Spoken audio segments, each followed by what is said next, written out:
Bonjour tout le monde. On va faire un petit retour sur le message qu'on a vu hier dans Acte 16. On a vu comment Paul et Silas se faisaient suivre par une femme qui avait un esprit de divination, puis comment que Paul a chassé cet esprit, puis qu'ils se sont retrouvés en prison, puis qu'ils ont loué Dieu, puis en tout cas, il est arrivé toutes sortes de choses après juste parce qu'ils ont décidé de louer. C'était vraiment un bon rappel de la puissance de la louange.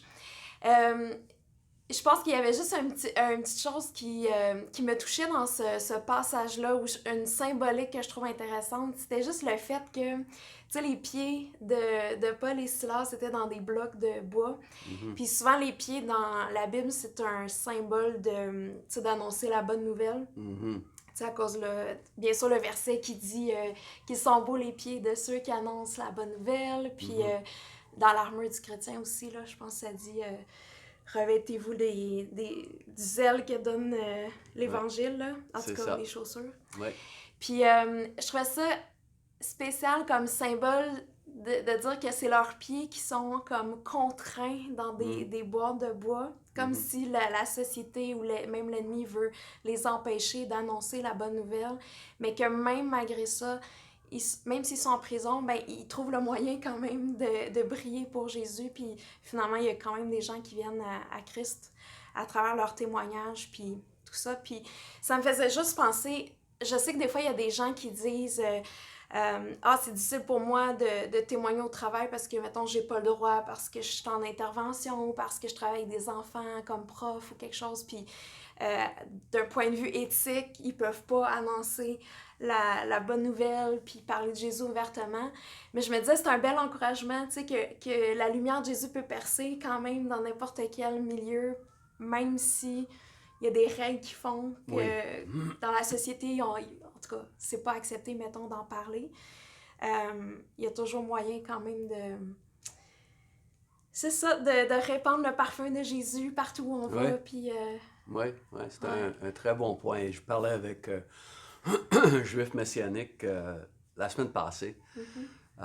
Il avait écho de certains reportages de ce qui se passe dans la bande de Gaza chez des Palestiniens OK. musulmans. Mhm. Et effectivement, j'ai lu l'histoire quelques jours après, où c'est sorti dans la presse, que un ministère chrétien avait accès à certaines personnes dans la bande de Gaza, puis faisait du ministère auprès de ces gens-là, Mhm. parlait du Seigneur.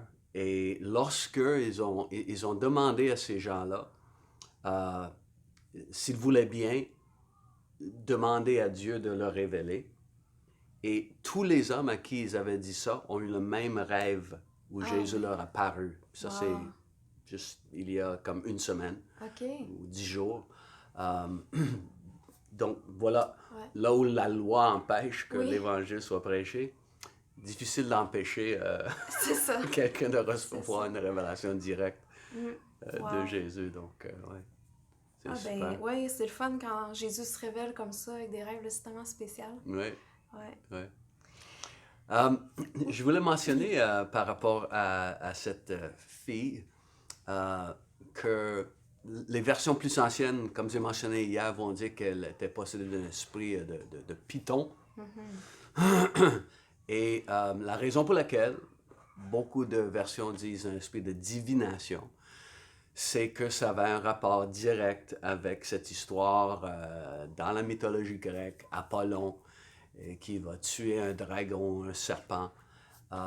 Et ensuite, Apollon, il va apparaître et parler à travers une jeune fille qui est Mhm. choisie comme la grande prêtresse.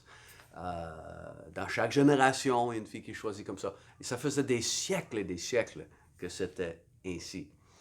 Um, et là, alors, c'est Apollon qui parlait à travers cet oracle, cette femme qu'on appelait l'oracle de Delphès. Mhm. Et là, les gens venaient la consulter pour des questions de leur avenir.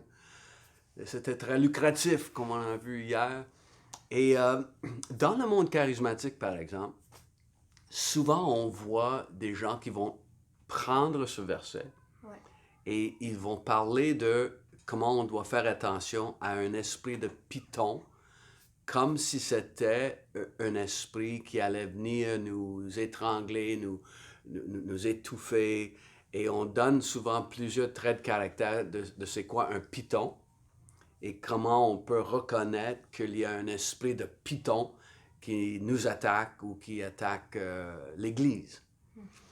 Et pour moi, c'est des choses que dans le monde charismatique, on doit faire attention, car c'est vraiment de spéculer et même de fabuler des fois sur quelque chose qui était assez clair et précis dans la parole de Dieu. Ça parle d'un esprit de divination, un esprit qui essaie de révéler l'avenir et qui va amener des gens à être un peu accros, même, si on veut, à vouloir savoir l'avenir, à payer de l'argent pour ça. Et des fois, je crois qu'on fait fausse route dans les églises comme la nôtre, les églises qui sont plus ouvertes au monde des charismes de Dieu, où quelqu'un peut recevoir une belle onction de Dieu pour quelque chose. Et si je veux parler de ce cas présent, c'est quelqu'un qui a une onction pour la délivrance. Ouais. Donc, cette personne reçoit quelque chose de spécial de Dieu et les gens sont souvent délivrés de l'un démoniaque par son ministère. Et ça, c'est un don de Dieu. Ça, c'est une onction que la personne reçoit. On fait fausse route quand on va croire ensuite tout ce que cette personne va dire par rapport à la délivrance. Autrement dit, les résultats sont là, donc tout ce que la personne dit, on doit prendre comme pour du cash, que c'est comme ça. Et des fois, les personnes qui se spécialisent dans ça, dans la délivrance, vont créer des doctrines par rapport à des démons. Et voici un exemple, un esprit de Python. Et on va décrire c'est quoi le Python. Et ça jette une peur dans les gens plus que d'autres choses. Et je crois qu'on doit faire attention avec ce genre de choses. L'autre chose que je dirais, c'est qu'il faut qu'on fasse attention aussi en tant que croyant, de vouloir chercher tout le temps une parole prophétique parce que on a besoin de savoir l'avenir, au lieu de juste faire confiance à Dieu. J'aime beaucoup les paroles prophétiques. Je endosse ça à 100%. C'est pas ça que je suis en train de dire. Et c'est bon de chercher une parole prophétique parce qu'à travers ça, Dieu peut nous encourager, Dieu peut nous édifier, Dieu peut, oui, même confirmer des choses qu'on sait qui viennent de lui. Mais on peut commencer à courir après l'idée de savoir c'est quoi l'avenir, comme les gens à l'époque. Et la raison pour laquelle le sanctuaire de Delphès est devenu si riche, parce que les gens voulaient savoir c'est quoi leur avenir. Donc, peut-être un petit avertissement à ce niveau-là, sans dire qu'il faut éviter l'idée de recevoir des paroles prophétiques, parce que oui, Dieu peut confirmer des choses, Dieu peut nous encourager et tout ça. Et c'est un don de Dieu. Ça vient du Seigneur. Donc, voilà. Et puis, la semaine prochaine, Paul et Silas et Timothée vont aller à Thessalonique, en Grèce. Donc, une autre belle aventure qu'ils vont vivre là-bas. Donc, voilà. On se voit la semaine prochaine.